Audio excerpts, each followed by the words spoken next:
espada de la sagrada tradición y el yelmo de la verdad absoluta. Está transmitiendo la voz de la tradición católica. Radio Cristiandad, en el 97.1 de la frecuencia modulada. Radio Cristiandad, solo la verdad, aunque duela.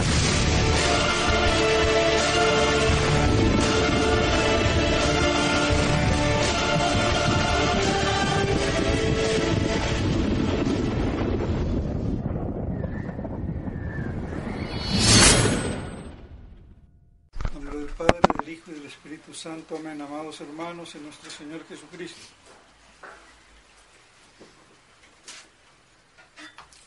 como es tradicionalmente costumbre,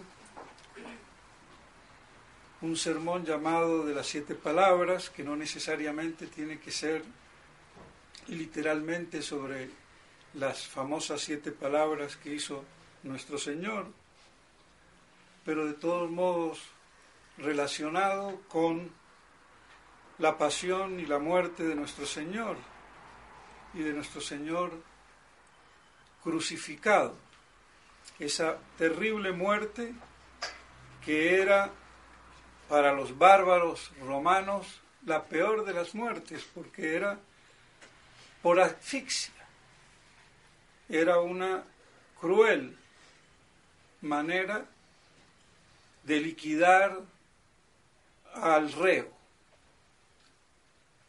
pues la agonía era prolongada hasta que muriera de asfixia, y ya clavarlos, porque a veces era amarrados, era lo peor, porque era quedar izado, sostenido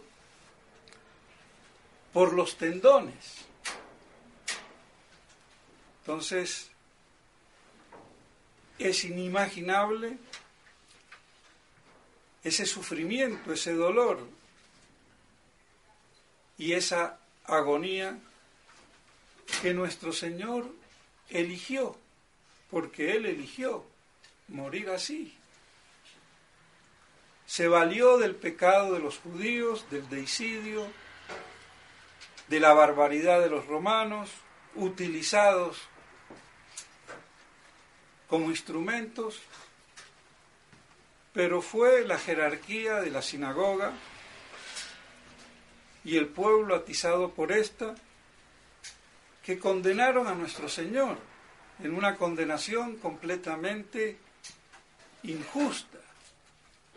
El mismo Pilato, como buen liberal, se lava las manos. Un juez, si no haya culpabilidad, tiene que soltar. El derecho romano lo dice muy precisamente. Indubius pro reo, en la duda por el reo, y no como aquí en Colombia, que parece que somos más bárbaros. El reo tiene que probar que es inocente. No, la justicia tiene que probar la culpabilidad. Es todo al revés. Por eso es una jurisprudencia chipcha y que le duela a todo el ámbito jurídico del país. Lo lamento mucho.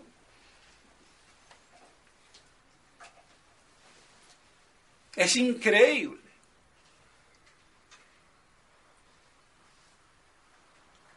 Pues bien, entonces Pilato, al él mismo reconocer que no hallaba culpabilidad, tenía que haberlo soltado, pero por temor a la sinagoga, que se le subleve el pueblo atizado por ellos, los jerarcas, entonces cede y se lava impunemente las manos. Desde todo punto de vista, completamente ilegal. Pero bueno, el pueblo prefiere que se libere, queriendo Pilatos zafar un poco, le propone liberar a un reo, como era costumbre, y prefieren a Barrabás, a un criminal sedicioso. Eso demuestra los ánimos que había de odio contra nuestro Señor. Y es inaudito que el Domingo de Ramos el pueblo lo haya aclamado. Unos dicen que no era el mismo pueblo, que era... no sé, pero de todos modos vemos cómo se manipula democrática y políticamente a la muchedumbre, al pueblo. Y así nuestro Señor aprovecha todas esas miserias, odios, para morir en la cruz.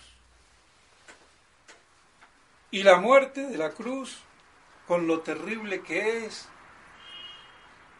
en sí misma, pero para colmo vemos cómo ya había sido vilmente ultrajado, escupido, vilipendiado, burlado, prácticamente desnudado.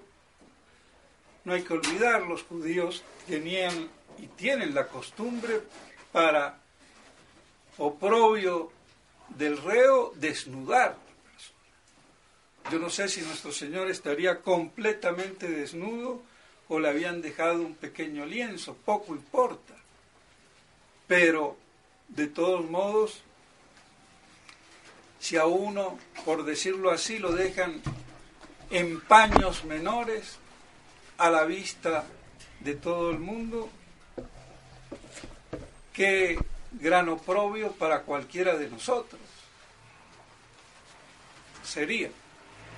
Entonces muestra cuán profunda la humillación de nuestro Señor a la que Él se somete.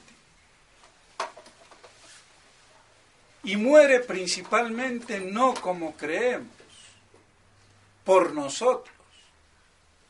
Hay que tenerlo bien claro.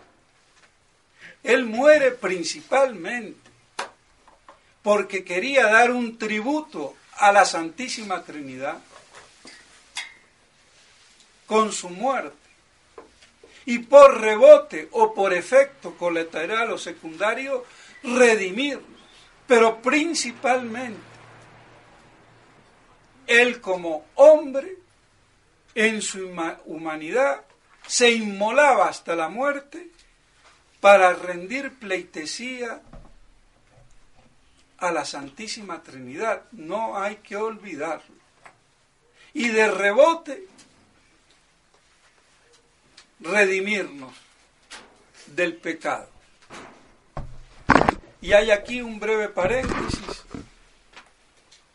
Se dice normalmente que nuestro Señor se encarnó para redimirnos por el pecado, que esa es la causa de la encarnación. Pues no. Santo Tomás de Aquino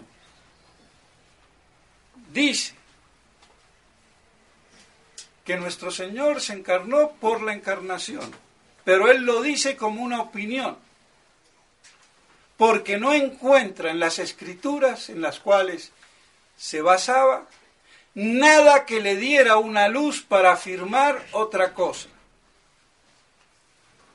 Pero no que él lo dijera como una conclusión teológica cierta y probada, sino que no hallando elementos en las Sagradas Escrituras para poder decir que se encarnó por otro motivo. Y lo que un santo no ve, otro, sea santo o no, puede verlo. Y por ejemplo, Fray Luis de León, en su libro, que según el padre Castellani es el mejor libro en español escrito de orden religioso, Los Nombres de Cristo, encuentra elementos para afirmar que el motivo de la encarnación no fue el pecado sino que aún no habiendo pecado se hubiera encarnado lo mismo. Y eso está expresado o contenido en uno de sus nombres como pimpollo, como ese retoño de una flor espléndida, que todo lo resume en sí. Y si vemos bien, la encarnación es una de las manifestaciones fuera de la Santísima Trinidad más esplendorosa que puede haber. Porque Dios crea, le da el ser a todas las cosas, a otros seres le da además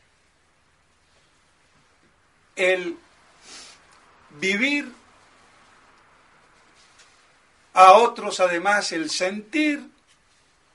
Por eso tenemos los minerales, los vegetales y los animales. Y además también a otros le da el inteligir, el querer, y son los seres espirituales, como el alma del hombre, inmortal, o los espíritus puros como los ángeles. Además, a esos seres espirituales, tanto angélicos como al hombre, los eleva al orden de la gracia, dándole una participación de la naturaleza divina, intratrinitaria, dándole una naturaleza como la de Dios, pero por participación, y un ser divino por participación que nos hace deiformes. Y de ahí la gran tentación que hubo en el Edén, en el paraíso terrenal, de seréis como dioses. Había un supuesto verdadero, pero que la serpiente lo ofrecía por los propios medios y no sin la intervención de la gracia divina.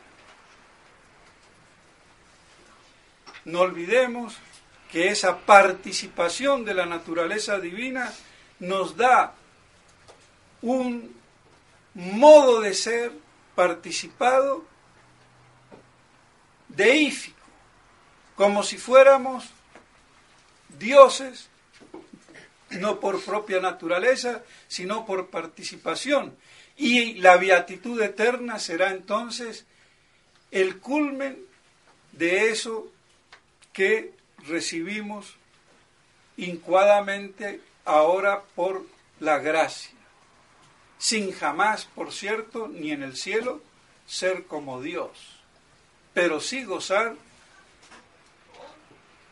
de esa visión beatífica, siendo Dios mismo el que con su lumen de gloria ilumina nuestras almas y nuestras inteligencias por toda la eternidad. Sé que no es fácil ni explicarlo ni entenderlo, pero algo creo que se puede captar. Entonces, ¿qué otra cosa quedaba que pudiera ser superior a todo esto fuera de la Santísima Trinidad? La encarnación. Que una criatura tuviera no una participación del ser divino, sino que fuese el mismo ser divino. Y eso es la encarnación.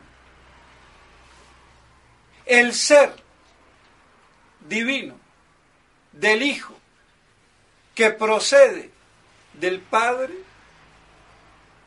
es lo que hace ser, subsistir y existir la naturaleza humana de nuestro Señor Jesucristo.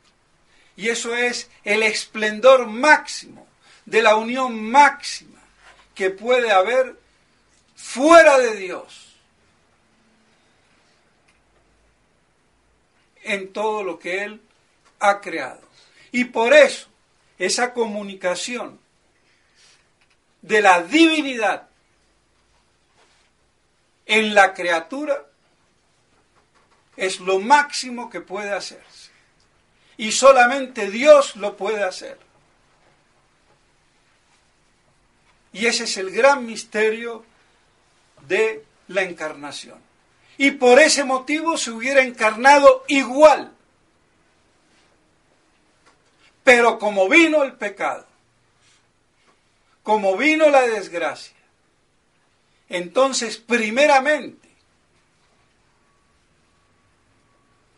es lógico que pensemos que es por el pecado. Pero si vemos bien, no es la causa final.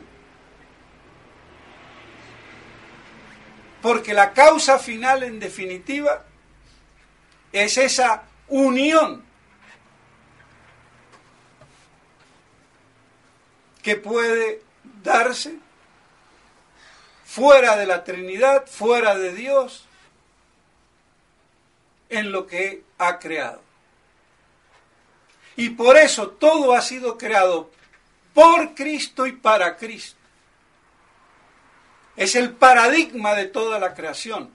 Y por eso desde toda eternidad, en un mismo decreto, lo había así dictaminado. Y por eso en ese mismo decreto estaba asociada su Santísima Madre, la Virgen María. Y por eso la Iglesia, cada vez que hay una fiesta de Nuestra Señora, toma un pasaje del Antiguo Testamento que se refiere literalmente a la sabiduría eterna y lo aplica a Nuestra Señora.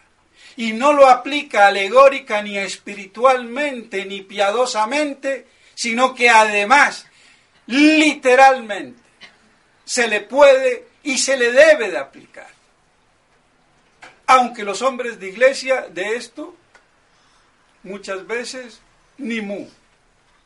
¿Y por qué? Porque ella existía desde toda la eternidad en ese decreto divino de la encarnación que se iba a realizar en sus virginales entrañas. Y por eso todo ha sido hecho por Cristo y para Cristo. Y Dios, que creó por amor, justamente quería que lo que sale de Dios vuelva. Entonces, sí, hay una creación. Esa creación vuelva a Dios para que así haya esa comunión íntima entre Dios y su criatura. Y por eso Cristo sería el medio y la causa ejemplar de ese retorno de lo creado a Dios, de donde toda la creación ha salido. Pero al interferir el pecado, pues claro, el programa se había completamente destruido. Y entonces esa encarnación va a ser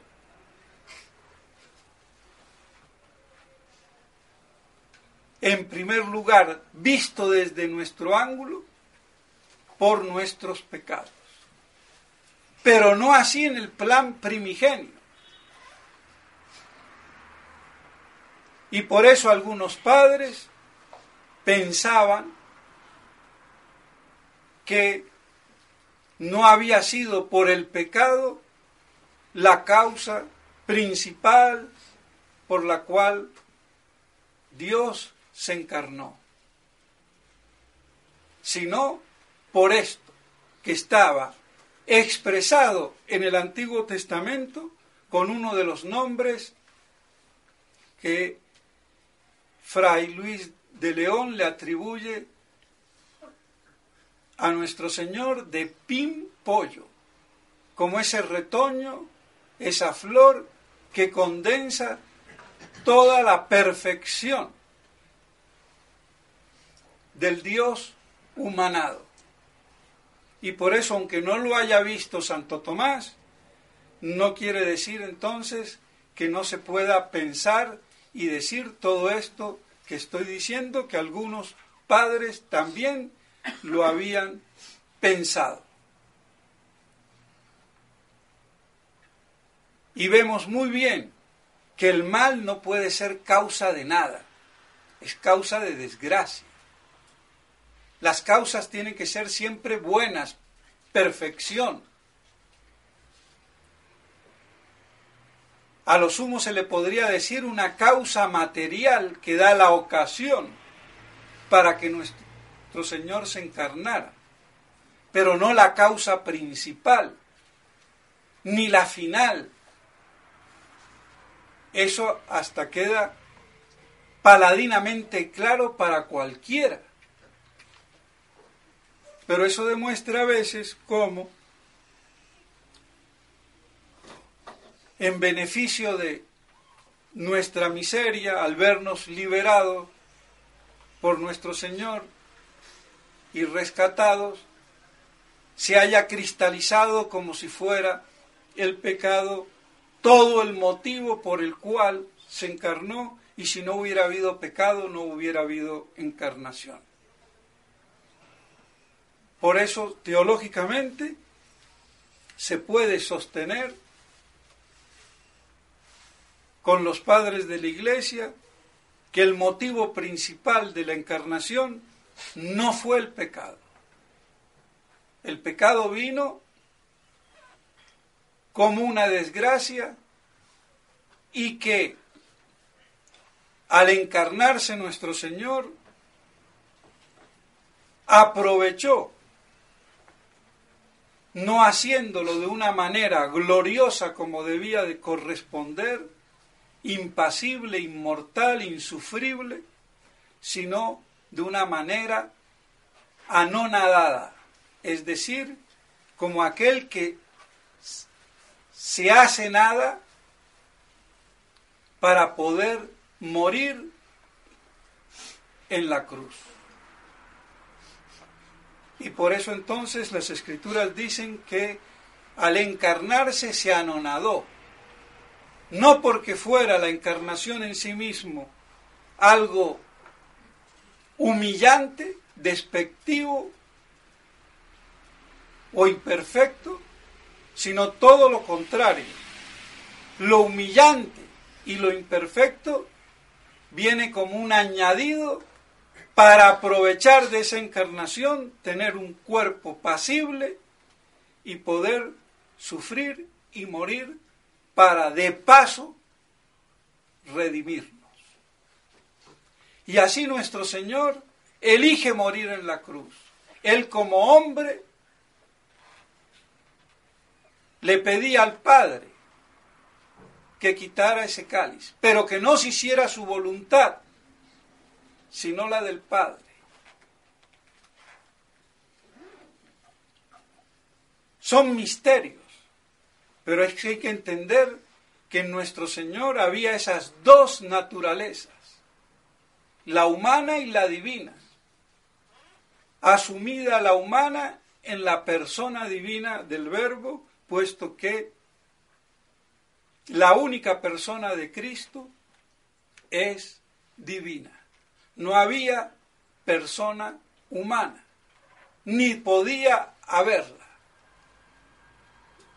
Y por eso entonces, Él como hombre rogaba al Padre, pero como Dios Él sabía que había que tener la misma voluntad del Padre, puesto que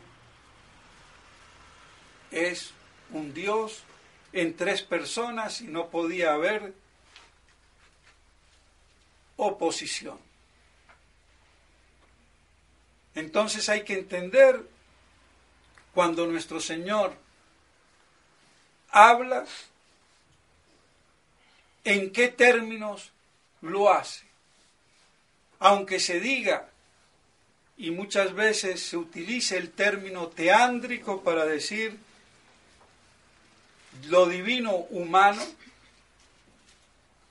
teos Dios, andros hombre, hay que saberlo conceptualizar con precisión.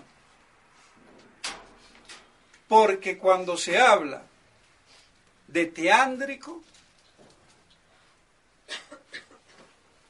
no se está refiriéndose a una naturaleza mixta compuesta de divinidad y humanidad, sino que son dos naturalezas distintas, no mezcladas, pero unidas, integradas en el ser del Verbo divino, que es muy distinto. Y lo digo porque todas las gnosis y muchos en la Argentina, siguiendo a Disandro, que podrá ser un gran filólogo, un gran latinista, y quizás considerado en su momento el mejor o uno de los mejores del mundo, eso no le da derecho a decir herejías. E incluso me duele decirlo porque Boisadós, que fue profesor mío en el Colegio Nacional de Montserrat en Córdoba, en la Argentina, era amigo y discípulo de Disandro, y también en sus escritos habla de eso, de lo luminoso y de lo teándrico. Y todo por Disandro seguir a Nimio de Anquín, que sería otro filósofo cordobés, non plus ultra. Y como el padre Castellani, ni el padre Membiel, por la razón que fuera, no lo detectaron y menos lo combatieron, muchos tradicionalistas se tragan el error.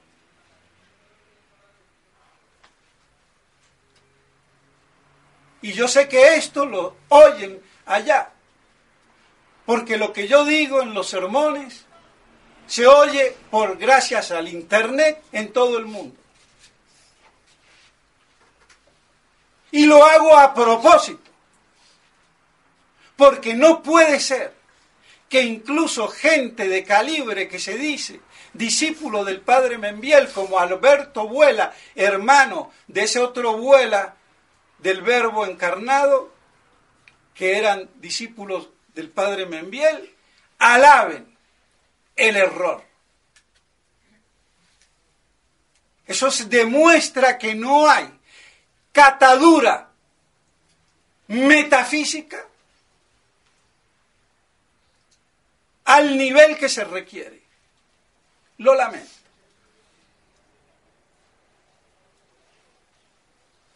Entonces, cuando se habla de teándrico, no es una tercera naturaleza constituida divino-humana.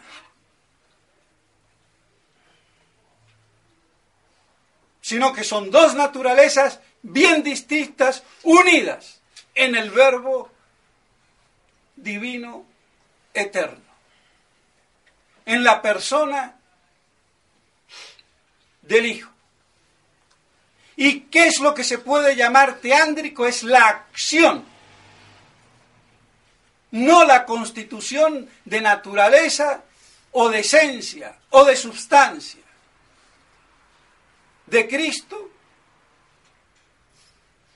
sino en el actuar, porque todo lo que hacía Cristo lo hacía en su persona humana y las acciones son de la persona. Por eso cuando él iba al baño, comía o lloraba, lo hacía la persona divina.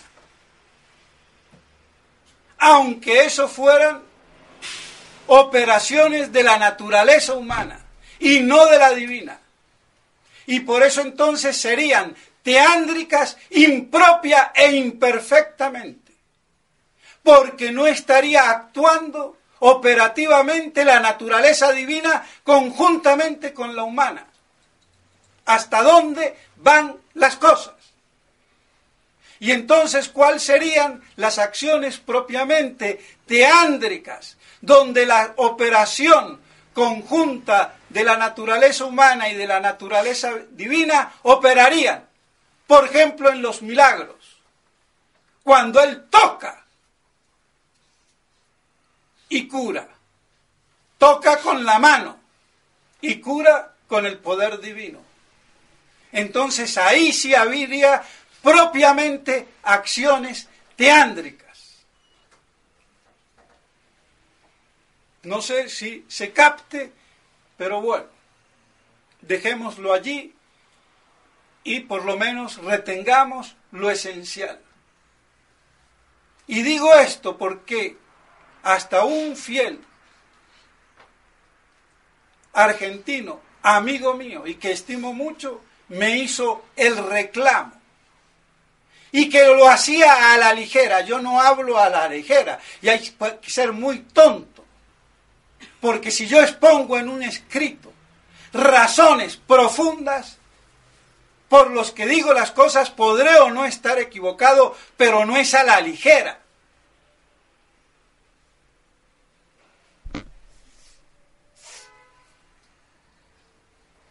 A la ligera es cuando uno se deja obnubilar por personajes que pueden ser muy genios, pero que lamentablemente a veces fallan. Y Disandro tuvo un problema grave. Él supeditaba la teología y la filosofía a la semántica. Y por eso cuando lo fui a ver y le digo, oiga, cuidado con lo que dice, me dice él, in principio erat verbum. Le dije, un momento, esa contextualización es gnóstica y herética si usted la utiliza, porque ahí me está hablando del verbo divino, de la palabra divina, pero no de la palabra en general que está por encima de la teología y de la filosofía. Y por eso él no es ni filósofo ni teólogo, y se las da, porque creía que con su semántica podía hacer teología y filosofía. Las cosas como son. Así que, zapatero a tu zapato, latinista y semántico a tu gramática. Pero en teología no te metas porque te va a ir mal. Pues bien, entonces, teándrico son todas esas acciones de nuestro Señor de un modo impropio porque las hace la persona, aunque sean de operaciones de la naturaleza humana.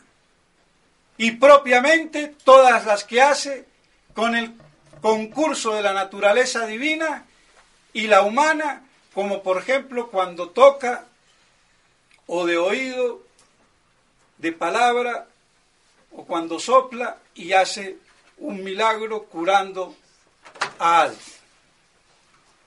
Y pues bien, así nuestro Señor, que se encarna, muere por amor. No muere de terror, ni de miedo,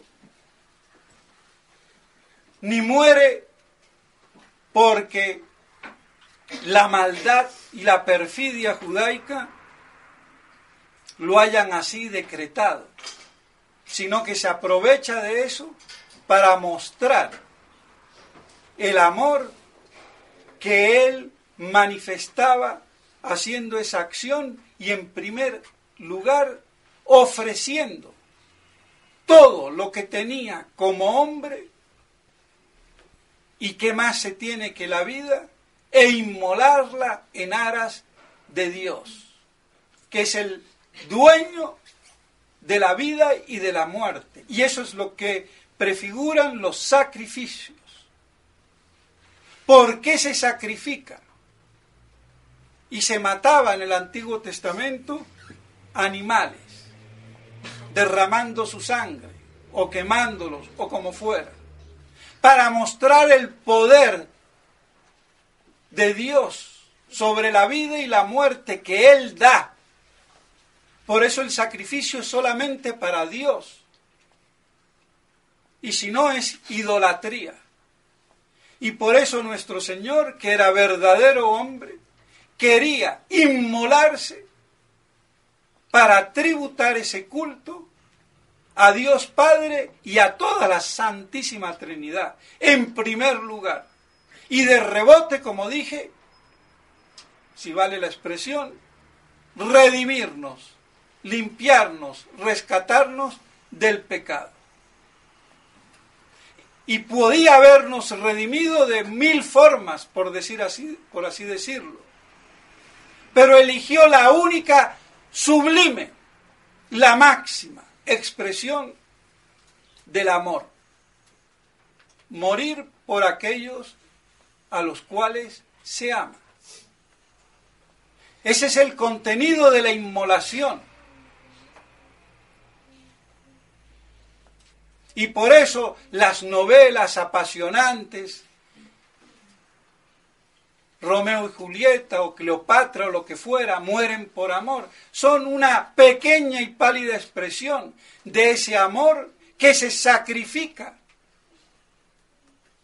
con todo lo que tiene, es decir, su vida por el ser amado.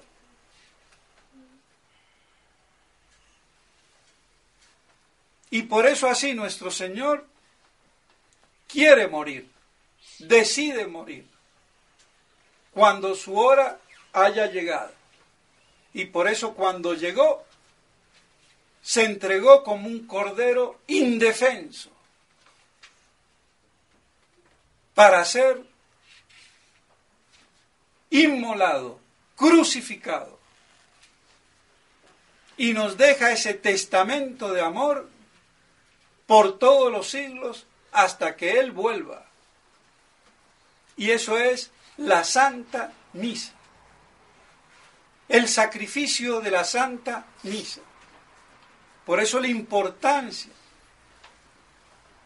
de la misa, que es el testamento escrito con la propia sangre de nuestro Señor en la cruz. Y eso, mis estimados hermanos, lamentablemente ha sido adulterado.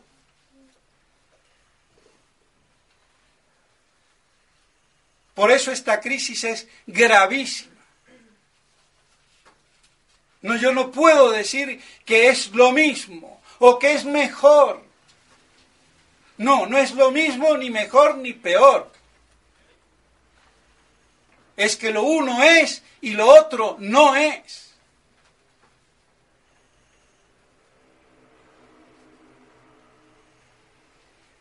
Y por eso repito 1001 vez más, yo no puedo cambiar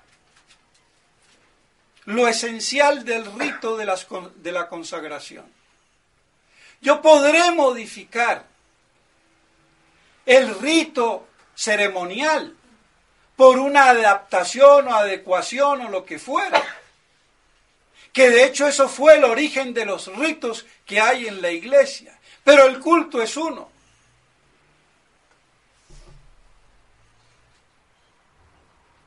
Pero jamás puedo cambiar yo lo esencial del rito, no ya la ceremonia, en su instrucción, su pedagogía, en lo que fuera. Eso se podrá adaptar, como de hecho se ha adaptado también paulatinamente con el correr de los siglos, pero jamás se ha modificado la esencia.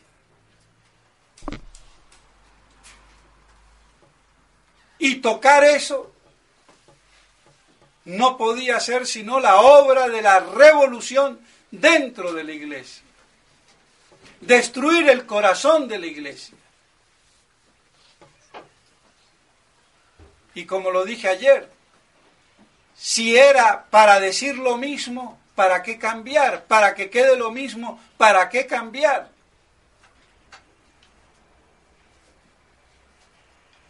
Algo tan sagrado y fundamental,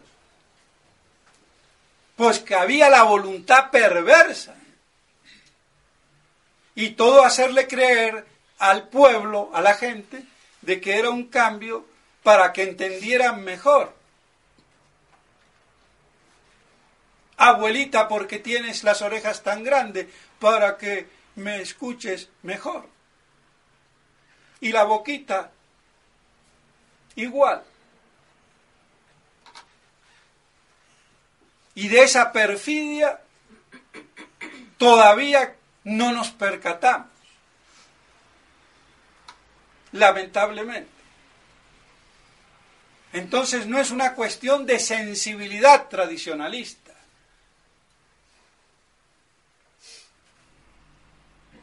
Sino de ser y seguir permaneciendo siendo católicos. Y en la nueva misa de católico que queda, ni el sacerdote, que es un presidente, un presentador de un show, que ni se considera para lo que ha sido o debería de haber sido instituido, para el sacrificio, no, la cena, la comida, el ágape. Por eso, en la Santa Misa tenemos sacramentalmente sintetizado el amor de Dios por nosotros. Tenemos sintetizado toda la inmolación de nuestro Señor. Y así como por amor salió el mundo y el universo de las manos de Dios, vuelve a Dios por amor, aún después de la desgracia del pecado. Por eso, la religión católica sin amor no existiría. Pero hay amores falsos que corrompen y por eso ahora se habla de la civilización del amor. Sí, ¿de quién? Del amor libre, del amor sin sacrificio, del amor sin verdad. Y eso es el ecumenismo. Eso es la iglesia del anticristo, del amor a la humanidad sin verdad en Dios. Es sutil, pero es así. Y por eso la única garantía que tenemos es a través de la conservación de la Santa Misa verdadera y de todo lo que ello implica, el verdadero sacerdocio. Por eso hoy son dudosas todas las cosas que se hacen en la nueva iglesia posconciliar.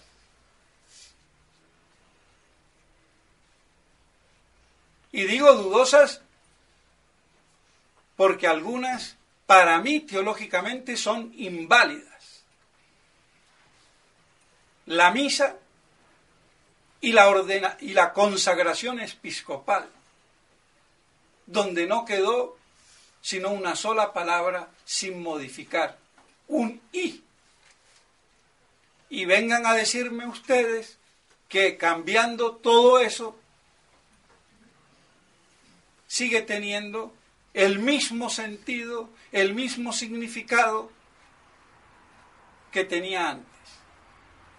Absurdo. Pues bien, mis estimados hermanos, no me quiero alargar más, pero en medio de esta tristeza y de esta desolación, que es la que nos imparte la visión del altar completamente despojado, del tabernáculo completamente vacío, sí, ¿a dónde se guarda? Sí, en alguna parte. Me acuerdo en Ecón, había un sótano. Ahí se habían condicionado unos 4 o 5 altares y en el fondo había una caja fuerte. Ahí se guardaba en la caja fuerte el Santísimo durante este tiempo. Fíjense, porque la Iglesia quiere que está Cristo desaparecido, no existe, y no lo voy yo entonces a destruir. ¿Qué hago? Lo escondo allá donde nadie llega o pueda llegar.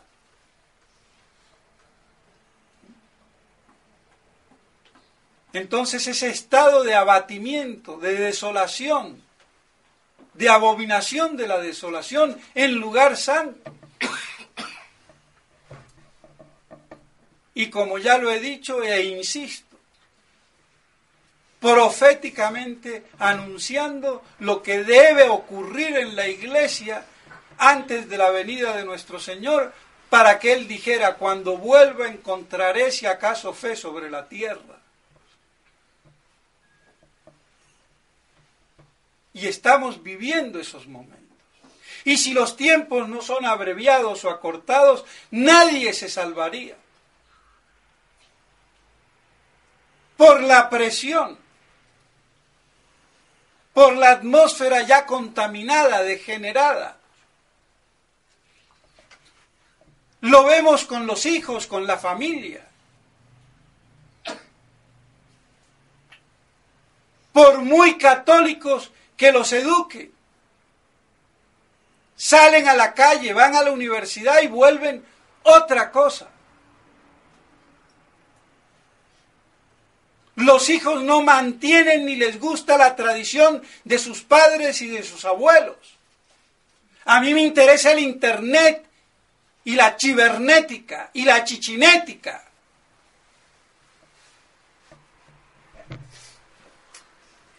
Es así.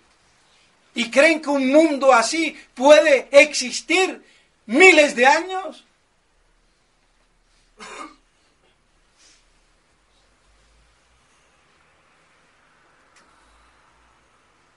La misma esencia del matrimonio, sin compromiso, desechable mientras nos llevemos bien, y si no, cada uno por su camino y a buscar otro postre.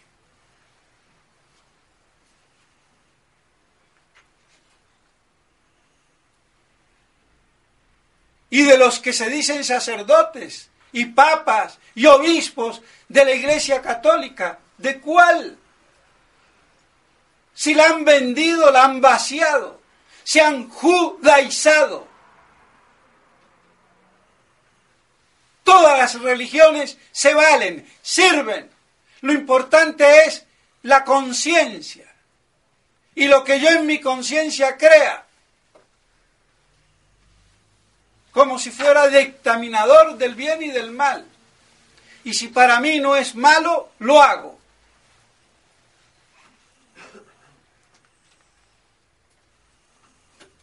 Entonces vemos que esto no tiene solución.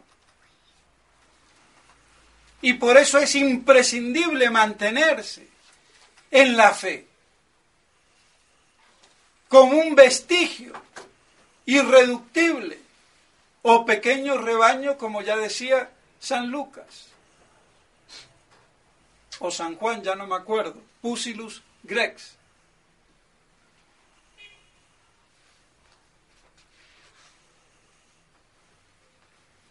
Y mantener la esperanza, no en los hombres, ni que va a venir ningún Papa Santo y me va a componer esto. ¿De dónde voy a sacar vino si no tengo uva? Así de la manzana, lo que tendré es sidra, pero no vino. ¿Y con quién? ¿Y con qué? Es imposible esto.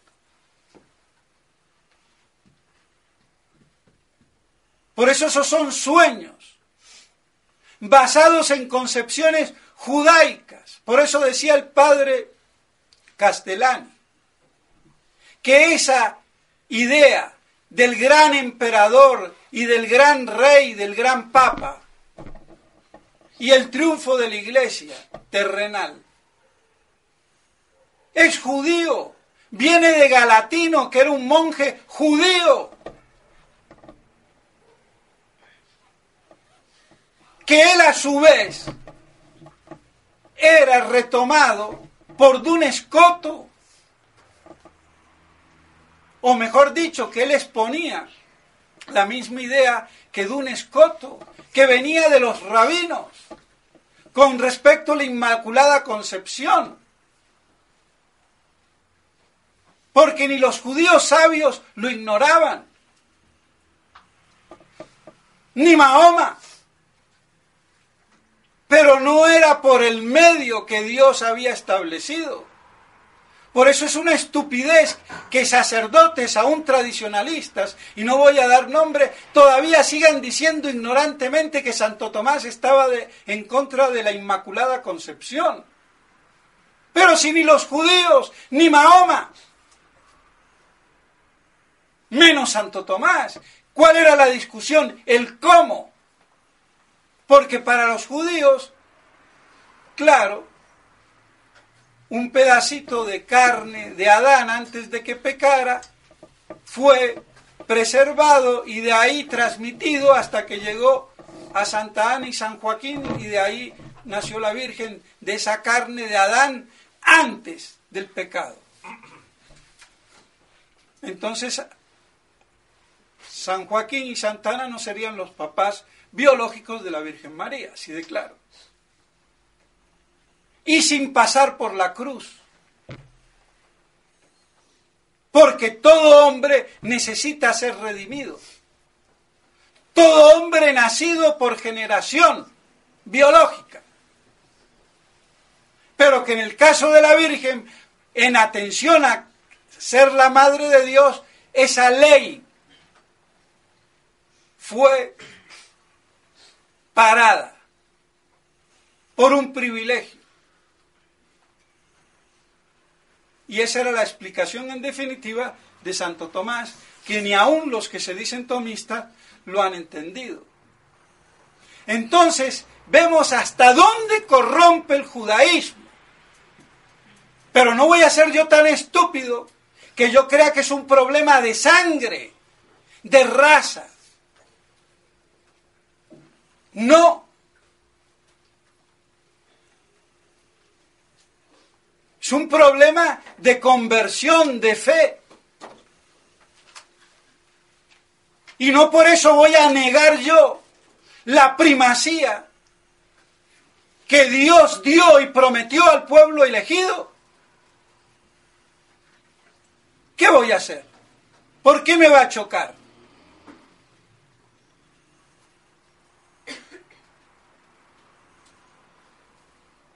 Si Dios así lo dispone, lo dispone.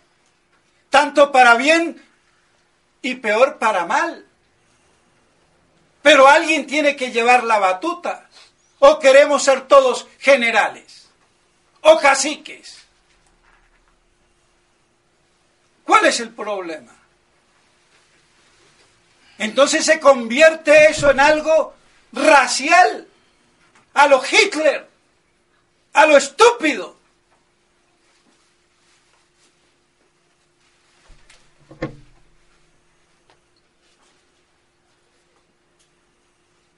Es el colmo, y algunos atrevidamente, por no entender, hasta se ven obligados en su sabiduría de mediocre a hacer la observación al libro El judío en el misterio de la historia del padre Membiel. Y no voy a dar nombres. Pero así es.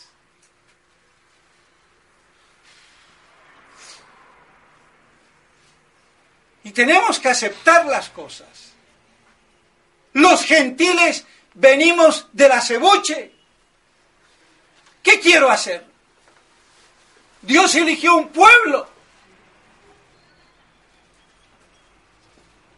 Y a través de ese pueblo, que todo el universo humano se convierta.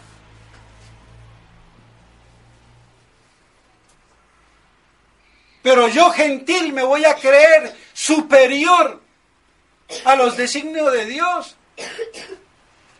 ¿Pero qué están haciendo los gentiles? Destruyendo la iglesia. Peor que los judíos, habiendo sido judaizados. Es que si me tiran la lengua, aquí hay para nunca más acabar. Entonces no se trata de eso.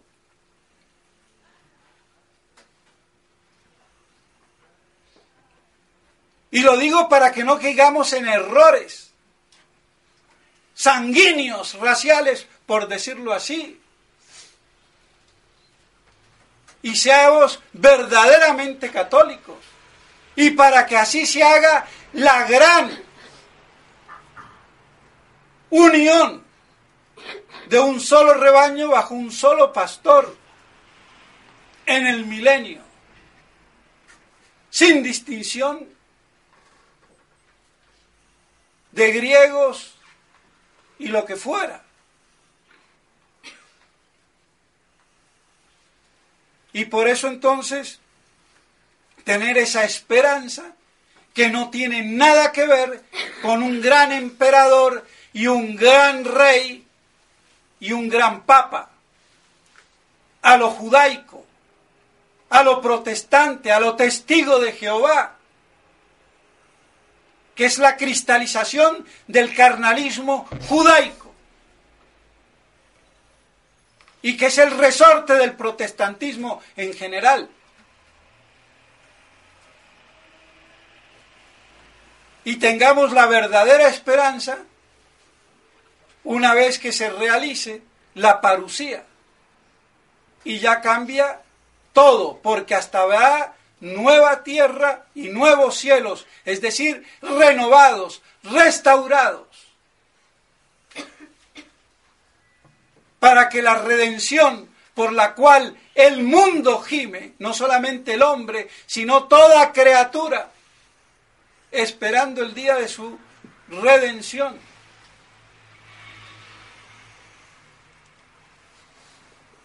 Y así en el reino de Cristo, aquí en la tierra, se plenifique en su reino mesiánico milenario.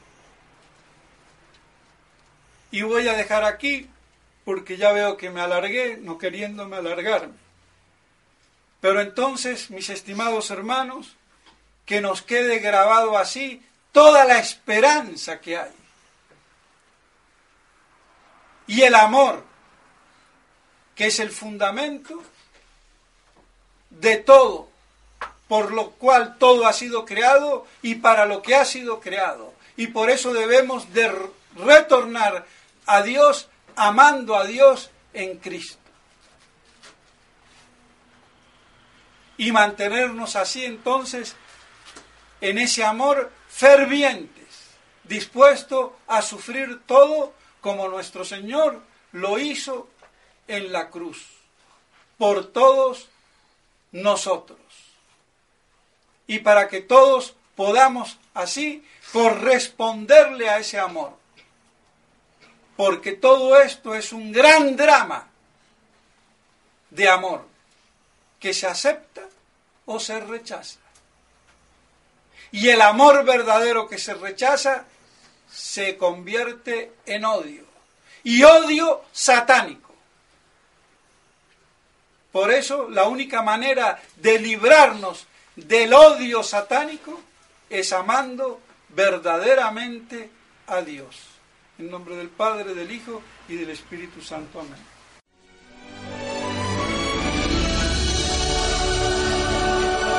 Esta es Radio Cristiandad, la voz de la tradición católica. Luchando para que Cristo reine.